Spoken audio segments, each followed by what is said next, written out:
Good afternoon to you all, and a warm welcome to the 26th edition of the Sogeti Executive Summit, Real Smart, Towards Regenerative Intelligence. Buenas tardes a todos, y una cálida bienvenida a la 26ª edición de la Cumbre Ejecutiva de Sogeti, Real Smart, Towards Inteligencia Regenerativa. Guten Nachmittag an alle und ein herzliches Willkommen zur 26. Ausgabe des Sogeti Executive Summit, Real Smart, Towards Regenerative Intelligence. God ettermiddag til dere alle, og en varm velkomst til den 26. utgaven av Sogeti Executive Summit, Real Smart, Towards Regenerative Intelligence. Bonjour à tous, et un accueil chaleureux à la 26e édition du sommet exécutif de Sogeti, réellement intelligent, vers l'intelligence régénérative.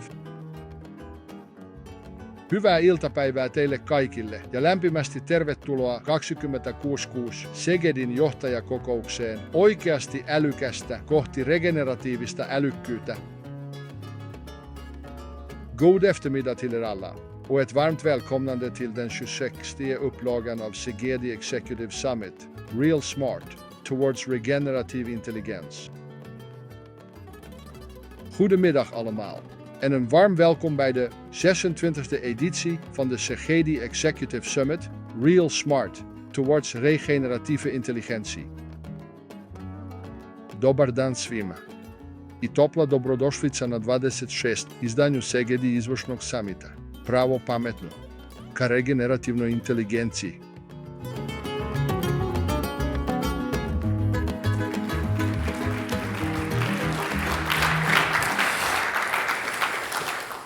So if that's not real smart, I don't know what is, right?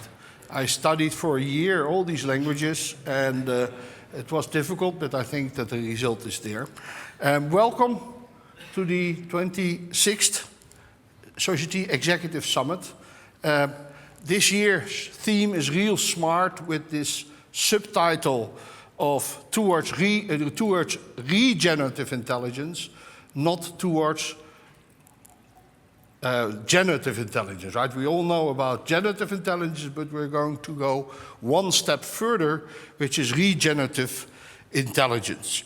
And we're going to spend the next 24 hours to understand what that means.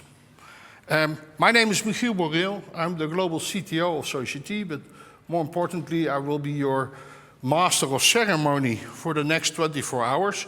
And I will do that together with my good colleague Tia, and Tijana Nikolić, who is running our AI Expertise Center in the Netherlands. And she's taking up the challenge of being my co-host. Very, very important. And so Tia, were you impressed with my Bosnian? Absolutely. Even more amazed that you know so many languages, Michiel. Yeah, I feel like Frans Timmermans right now. Yeah. I already have the beard and the belly, and now I have the language skills as well. Now, of course, what you've seen is not me, it's an avatar. And it can speak any language in the world. I just type in what I wanted to say, and then it generates this video with almost perfect lip sync. I'm really, really impressed with it. And even you hear in the different languages still kind of my Dutch accent in the language that it's translated into. So that's where we have come, right? Yes, we've really come far since a couple of years ago when we first started talking about this technology. It's very exciting. We're only at the beginning, by the way. Yeah. So who do you find here in the room? First, I, of course, have to acknowledge some of the members of our board of recommendations. Sogeti Labs works under the auspicion, under the guidance of this board of recommendations, so very glad that they have joined, some of them. And then what brings you all together, what is comparable to you all, it's you're all decision makers around investing in technology. Whether you're CMO or CEO or CIO, that's really one of the things that brings you all together. Then I'm happy that some of representatives from our strategic partners, AWS and Microsoft, are here in the room, so welcome to them. And then you will find Sogeti's executive management, both globally and local executive management, together with some account executives. There are also some of you have joined the state-of-the-art sessions this morning, and that's where you have met some of our portfolio managers. And then, of course, the speakers. We have 13 speakers in the next 2 half days, I would call, so we will have many, many different ideas. Yes, amazing. It's my second executive summit, actually, but we've been doing this for quite a long time. So we started in 2006. And we've done it every year, and a couple of times even a year, except for the 2010 infamous Iceland cancellation because of the volcano. But the rest of the years we've been going strong, as I said, a couple of times a year even. And during COVID, of course, instead of meeting in person, we met online. But it's very exciting to be here and at this 26th Executive Summit with the theme of Real Smart. And before we start explaining the theme a little bit deeper to you, setting the stage, so it's about listening this summit, but it's also about having discussions and also answering some of our questions. So we're going to use Mentimeter, and so if you can take out your phones and open your browser and go to this website, menti.com, and then when you're asked, enter this code, or simply take your camera and use the QR code, then we will be able to ask you a first question. And the first question really is about how often do you use ChatGPT? Has it already become a daily practice? Do you use it about once a week? Do you use it rarely? Or do you need to have an explanation of what ChatGPT is? So I'm glad that nobody needs an explanation. So this is the entry exam, right? You have to have used it. Rarely is still... Oh, now that I've said it, there's one. Okay. So please leave the room, that person that just did this. Because there will then be somebody outside explaining it. So 34 still rarely, once a week, and already 42% is using it on a daily basis, right? So that's already where we came, and it's only, what is it now, 2 years ago that it started, yeah. right? So it's really this increase. Definitely. And next to that, because now we can see most of you use it daily, we want to ask you, after using ChatGPT, how do you actually feel? Do you feel super smart? Do you feel a little bit humbled, dumber, or completely incapable? Oh, nice. Very interesting results. Oh, we see humbled, toe-to-toe with much smarter. Now, I will tell you, I use it daily and I feel dumber and dumber. I do, same.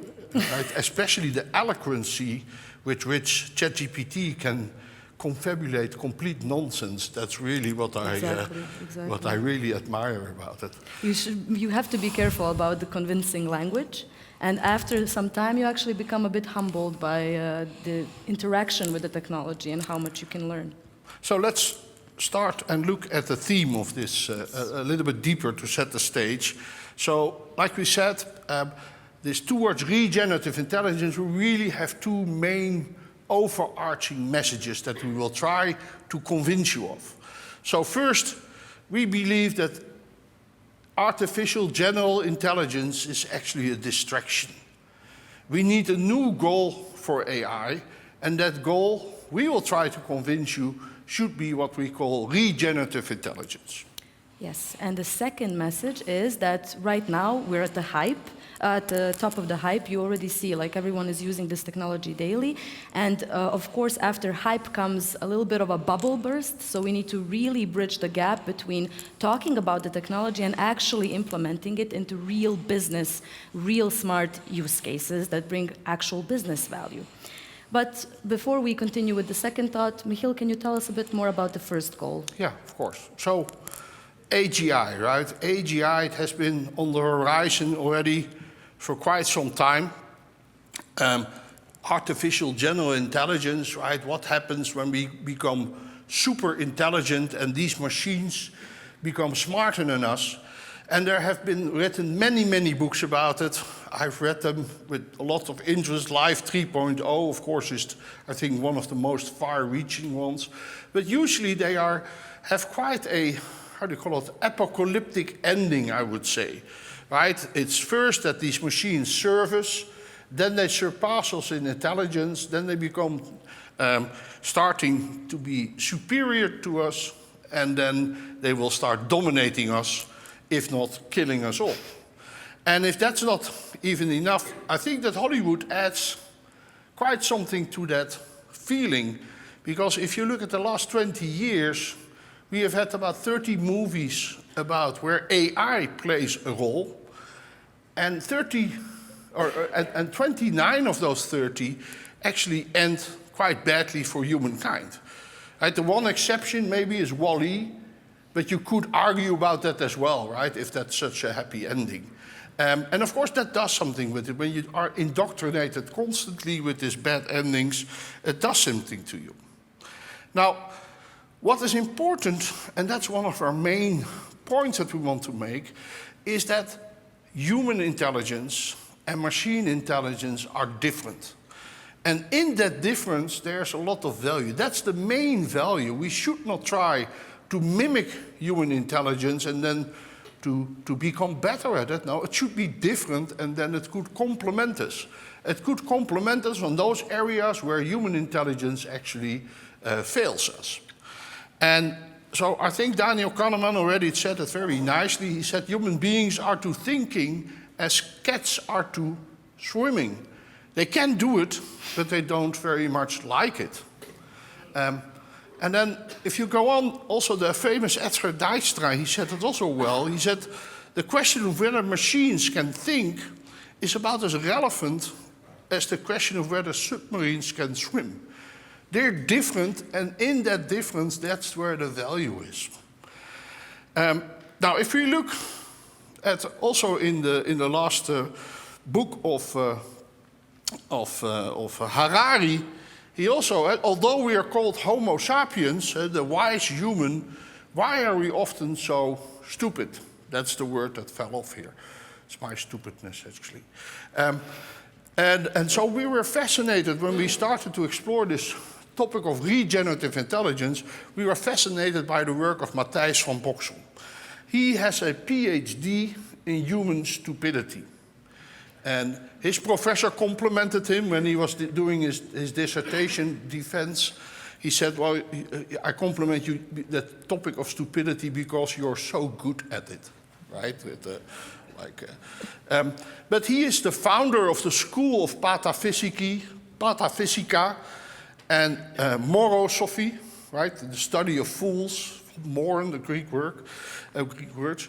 And he wrote the Encyclopedia of Stupidity, translated into 17 languages and usually a bestseller. He's now rewriting it because there are so many more examples of human stupidity. And he really, he really looks at stupidity because he says that human species is the only animal kind that has this tendency to self-destruct, right? A capacity that you won't find in any other animal species. And then he goes on and he says, well, it's stupidity. We have developed intelligence, not despite of our stupidity, but because of our stupidity. Otherwise, we would have been very long ago extinct by our own meaning. Actually, what's very interesting is that there's even a Darwin Award, right? And you can win that, usually after your death, for your contribution to the human evolution by selecting yourself out of the gene pool, by dying, or becoming sterilized by your own actions, right? And every year there's a new winner to this category. So we are stupid. And so we need actually all the help that we can get, right? And so I believe that AI, machine intelligence, can actually be a fantastic complementary thing, a prosthetic to our brain, if you will, right? Because each of human intelligence and machine intelligence, they have their own unique strengths. And often they're complementary. So we should look at how we can merge the two, bring them together, and while we're at it, we should then look at nature's intelligence as well. Because although we're around this planet for about 300,000 years, as we will hear, nature has been around for much longer, and intelligent nature has been around for 500 million years, which its specific strengths and weaknesses. So the challenge is how do we bring them all together into what we call regenerative intelligence. We're going to talk about it much more. We have written a whole report about it. Thijs is going to define it even much better. But basically, it is this idea of regenerative intelligence. It's the synthetic integration of natural, human, and artificial intelligence aimed at creating sustainable self-healing systems that contribute to the well-being of all life forms and ecosystem. So it's one of the reports that we have written, it's the most profound and far-reaching. This is a scenario not for the next couple of months, but for the next 50 years, right? We really try to look ahead. And what it requires is a paradigm shift. And we are very easily talking about paradigm shifts, especially in IT, but this is a real one, right? This is a paradigm shift like the flat Earth or the round Earth. A paradigm shift between a degenerative intelligence towards a regenerative intelligence. And the most difficult shift will be to go from ego, us as the center of the universe, to eco, us as part of the universe, or even to Zeva, serving the universe. That really is the first message that we have. Very well said, Michiel, thank you. I will walk you through the second message, if you remember, bridging the gap between hype and productivity to bring real smart business applications. But first, I just want to mention, last year I was here on stage breaking some myths in generative AI. And over the past year, we've seen quite a lot of advancements in research focusing on artificial intelligence. We see two different fields, and that is reducing hallucinations and improving the correctness of the output of these technologies. And the second one is making them more implementable in different types of systems and more efficient. So here we have the topics like sustainability and energy efficiency, and of course trust and governance around these solutions.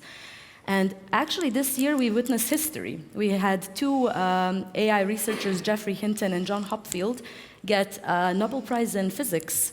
So a shout out to this technology and to the fathers of artificial intelligence for actually making all of this happen and making this a historical year for artificial intelligence. But today, as we already said, I'm going to stop talking about technology now and go to actual business applications. And what better way to do that than consult our favorite, Gartner's Hype Cycle? And actually, this hype cycle is used to explain where technology is in adoption, but not a lot of people completely understand what it means. So I want to give you a little crash course in it today. So we'll start, of course, with the X and Y axis. We start from the basics. So on X axis, we see time is plotted on it. And on Y, we see the population, percentage of population that adopted the technology, and that population can be different dimensions. For example, it can be a sector, a domain, it can be a company or a country. And over this, we can plot a curve. The first one, that's very important, is the technology adoption curve. The technology adoption S-curve shows how fast technology is being adopted. And it can be steep, it can be a little bit flat, depending on how fast this is happening. And here we see different types of companies actually adopting the technology itself. In the beginning, you see here only a few start adopting, and those are, as we call them, innovators and early adopters. After some time, the slope is more people and more companies are adopting it, so we have majority, early and late majority, and finally, the laggards, or the ones that are lagging behind. Next to this curve, which is very important, we have another one, which is even more important, which is the information dissemination curve. The information dissemination curve looks completely different, as you can see here. And it actually shows how fast information disseminates in terms of new technologies. So you can see, like, it doesn't matter whether you are a laggard or an early adopter, you will get this information at the same time and you will adopt it, but it doesn't mean that you adopted the technology in a real smart way. And Gartner took these two curves and they created their Gartner hype cycle based on the two of them. So this is the familiar curve we all know and love. And based on it, we have 5 different phases. Those phases are innovation trigger, where we first heard of the technology. Everyone in the media is writing about it. Even your mom is asking, like, have you heard of ChatGPT? Can I use it somehow? At least that happened to me. And that leads to the peak of inflated expectations. Everyone's buzzing about the technology, but we only see small proofs of concept working in some pockets in some companies, but not actual adopted real smart cases. And then we fall into the trough of disillusionment, because that hype bubble bursts, and then we're left with this disappointment. We're disillusioned. And what's really important is to actually take a look at this, realize when you're in it, and go towards a slope on enlightenment and actual productivity where the return of investment is. So for this year, Gartner took a look at the hype curve for generative AI. They plotted 24 or 26 related technologies here, and they also predicted when they will reach that plateau of productivity that we're all striving for. And here you can see some of them will do it in less than 2 years, like the accelerators and virtual assistants, and some of them in 5 or 10. I know some people also here in the audience and myself have been working on synthetic data for 5 years already, and it's still at the peak of inflated expectations. It's not close to productivity. It's going to take a little bit more time. So what to remember from this is that we are in the trough of disillusionment with generative AI. The bubble has bursted. We need to see how to reach enlightenment and productivity. And in order to do that, we need to make this trough more shallow and narrow. And we do that by stopping to talk about technology and starting to talk about real smart business applications. So for today, now that I have the word for a little bit, I will walk you through a couple of these examples, which are very close to my background, which is in biology. First example that really excited me when I first heard about it is definitely AlphaFold, the protein structure predictions, protein folding predictions, which is very, very important and has been puzzling scientists for over 50 years now, so half a century. And with AlphaFold 2, DeepMind has actually predicted over 200 million protein structures. This is extremely important, and you can see here, also they got an award for it, again, Chemistry Nobel Prize this year. This is extremely important for targeted drug patient care for specific diseases, and also understanding how different proteins work and what their function is, because they're the building blocks of our organism. Second, the real smart business case is using artificial intelligence in medicines, which is very connected to the previous one as well. You can see here the survey from this year in April from experts, because I'm not an expert in medicine, so I listen to them, of course. They say that artificial intelligence with its advancements will definitely help in patient care and make high-quality healthcare more accessible, which is extremely important for a variety of different reasons. And finally, we have another interesting example, which is a project, immersive project called Infinite Nature. This is a project from Google Gemini and Vertex AI, where they took 7 million different images and created this multimodal immersive platform where you can ask different questions about species, their role in the ecosystem, how they work together, and understand ecosystems better. This is very interesting because you can actually choose how deep this goes. They used image data here, as I said, 7 million images to show these hidden connections in nature. But you can also imagine we can add additional data sets here and predict also how these different species will interact in the future, for example. Or even if we go further to real smart applications, we can think about finance here, or infrastructure, how different parts and building blocks work together, so you can understand these hidden connections better, which are in the data signals. So we have all these industries here, right, represented in the Yes. audience. So maybe it's a good idea to ask another Mentimeter question. And that is the question, go on further. Yeah. So the question is, what's your opinion, your honest opinion? Is Gen AI mature enough for mainstream applications? So look at your technology and look at your industry and think about that. It's already delivering tangible business value, or is already used in several proof of concepts. It's still very experimental, or it's a whole new way of wasting time. So let's see. Well, for sure, nobody says it's wasting time, or maybe that one person that Maybe, will yeah. add his answer now. There. But yeah, there he is. So We have it. Probably the same person, right? But that's just testing the technology, right? So it's very interesting, right? 40% say it's used in several proof of concept. 31%, I'm quite surprised, it's much higher than what the hype curve of Gartner actually would predict. Yes. It might be that people there that answered that don't make a strong difference between Gen AI and AI as we already know it, but people are more optimistic, I would say, which is great. So, with that, I think it's time to look at the program, actually, what we have. So, today we will have 7 speakers, tomorrow another 6. The speakers of tomorrow we will deal with tomorrow, I would say. Speakers of today, so the first speaker that I'm going to introduce quite soon is Anil Seth, Professor Anil Seth, and he will present to us the intelligence we have and the intelligence we need. Yes, and following Anil, we have Tom Zimke, who is going to talk about AI and cognitive sciences needing a divorce, which is quite an interesting presentation, and I'm at least very wondering what Tom is going to tell us about that. Then, because nature's intelligence is so important, we are going to look at nature's intelligence with a biologist, and her name is Leen Gorrissen, and she will talk about and in search of what she calls bio-inspired innovation. Looking forward to that much. Me too, definitely. Following Lane, we have Sugu Turaisamy. He's going to be the first presenter talking about a real smart use case of protecting buffalo herds in northern Alberta in Canada using artificial intelligence.